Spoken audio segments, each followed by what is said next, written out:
আসসালামু আলাইকুম। মোবাইলটি হ্যাঙ্গিং লোগো প্রবলেম আপনারা দেখতে পাচ্ছেন যে অনেক রকমভাবে চেষ্টা করা হয়েছে সাইডে প্যানেল উঠিয়ে হিট মেরে মানে হ্যাঙ্গিং লোগো সারার জন্য এগুলা চেষ্টা করা হয়েছে। কিন্তু সব কিছু তো হিট মেরে সমাধান হয় না। হ্যাঙ্গিং লোগো প্রবলেম আমরা শুধু দেখেন যে সিপিইউটা উঠাচ্ছি। এখন সিপিইউটা উঠিয়ে আবার আমরা রিবলিং করে লাগিয়ে দেখব যে হ্যাঙ্গিং লোগো সমাধান হয় কিনা। আউটসাইডে যদি হিট মারেন এতে অনেক রকম প্রবলেম হতে পারে সেটে। আপনারা এইভাবে কখনো রোগ না ধরে নির্ণয় করে আপনারা হিট কখনো মারবেন না। যেকোনো জায়গায় যদি আপনি প্যানেল উঠিয়ে হিট মারেন তাহলে সেই সেটটি অনেক সময় মানে ডেড হয়ে যেতে পারে। আপনারা এইভাবে কখনো হিট মারবেন না। আপনি আগে দেখেন যে কোথায় থেকে প্রবলেমটা হতে পারে সেটটির। এখন ওই সাইডেও পাওয়ার আইসির সাইডেও কিন্তু প্যানেল উঠানো আছে, হিট মারা আছে। এখন এইগুলা যদি হিট মেরে যদি হ্যাঙ্গিং লোগো প্রবলেম সমাধান হয় তাহলে তো কোনো চিন্তা ভাবনা ছিল না। তাহলে তো যে কোনো টেকনিশিয়ানই তো হিট মেরে কাজ হ্যাঙ্গিং লোগো ঠিক করে দিত। এখন দেখেন যে আমরা কোথাও কিন্তু নাড়িনি, শুধু হ্যাঙ্গিং লোগো আমরা দেখেছি, ফ্ল্যাশ নেয়নি। এখন আমরা শুধু সিপিইউটা উঠিয়ে আমরা দেখেন যে রিবলিং আমরা করে আবার দেখব যে হ্যাঙ্গিং লোগো সমাধান হয় কিনা।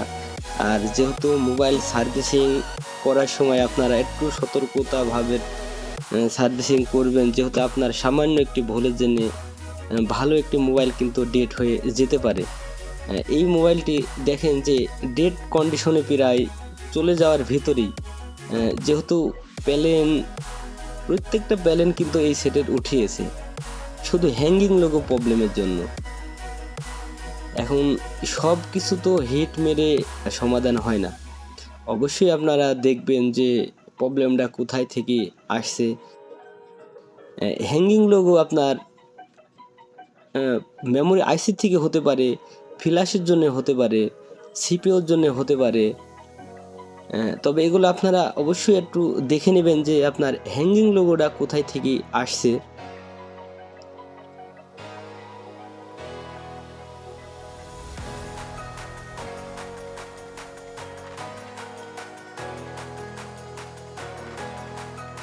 আর প্যানেল সহজে কোনো সেটে আপনারা সহজে প্যানেল উঠাবেন না। মানে প্যানেল উঠাতে গেলে সেট অনেক সময় ডেট হয়ে যায়। না জেনে না শুনে প্যানেল কিন্তু উঠাবেন না। অনেক ভাই আমি দেখেছি যে প্লাস বাদিয়ে মানে এরকম করে মোড়া মেরে দেখা যাচ্ছে যে সাইডে যে লাইনগুলো থাকে মানে অনেক লাইন মিসিং হয়ে যায়। এখন কিছু সেট আছে প্যানেল ওঠার কারণে সেট দেখা যাচ্ছে প্যানেল উঠানোর পরে সে সেট আর রানিং হয় না। আপনি যতই আইসির কাজ করেন যাই করেন সেট কিন্তু রানিং হয় না। এর আগে কয়েকদিন আগে একটা কাজ করলাম আমরা, সব কিছু ঠিক আছে অথচ সেট রানিং হয় না। পরে দেখছি যে এমনভাবে ওই মাইনাসের লাইন কি মেন এমন এক জায়গায় থেকে কাটছে।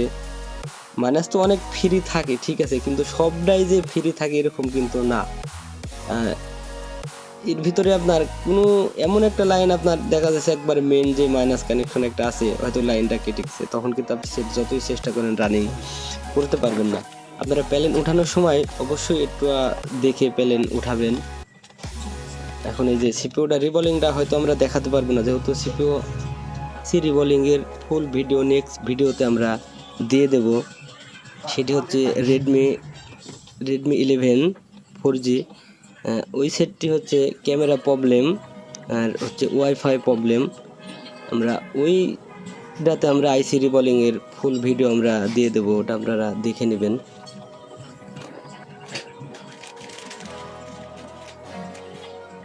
এই সেটটি শুধু হ্যাঙ্গিং লোগো প্রবলেম। এখন আমরা আইসিটা রিবলিং করে লাগিয়ে আমরা দেখব যে হ্যাঙ্গিং লোগো সমাধান হয় কি না।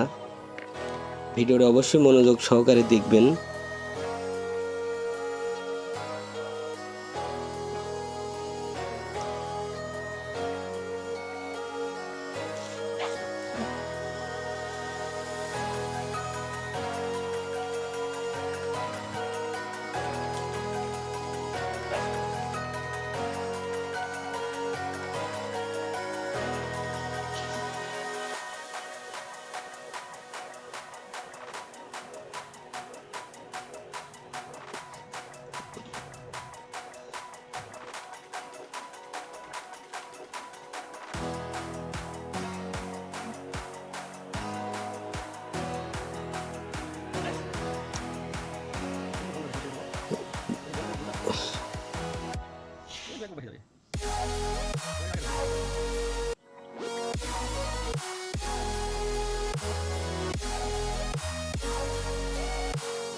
আপনারা দেখতে পাচ্ছেন যে আমাদের এই সিপিইউ রিবলিং কিন্তু কমপ্লিট। এখন আমরা আইসিটা লাগিয়ে দেখব যে হ্যাঙ্গিং লোগো ঠিক হয়েছে কিনা।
আইসি লাগানো কমপ্লিট। এখন আমরা মাদারবোর্ডটি ভালো করে ক্লিন করে নেব।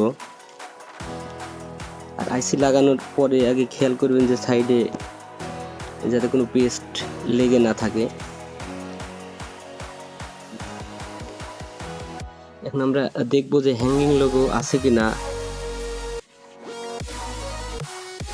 যেহেতু এইসব বর্তমান যে সেটগুলা এগুলা বেশিরভাগই সিপিইউর থেকে এই প্রবলেমগুলো আসছে। হ্যাঙ্গিং লোগো, ক্যামেরা প্রবলেম, মানে বিভিন্ন রকম প্রবলেম আসছে। আপনারা শুধু সিপিইউটা উঠিয়ে রিবলিং করে লাগিয়ে দিবেন, আশা করি সমাধান হয়ে যাবে।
দেখতে পাচ্ছেন যে সেটটি কিন্তু রানিং হচ্ছে, এই যে হ্যাঙ্গিং লোগো আছে।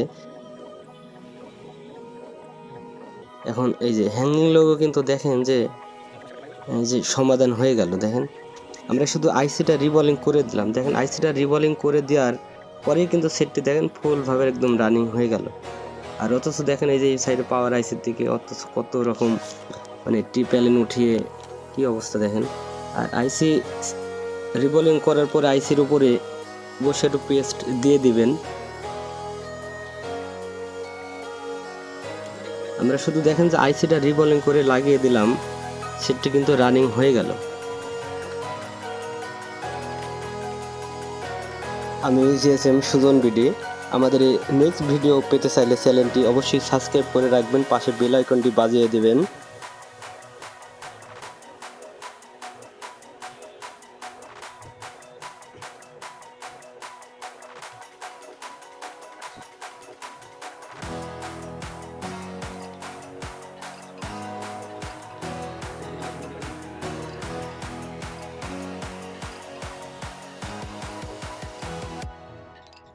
সবাই ভালো থাকবেন। আসসালামু আলাইকুম।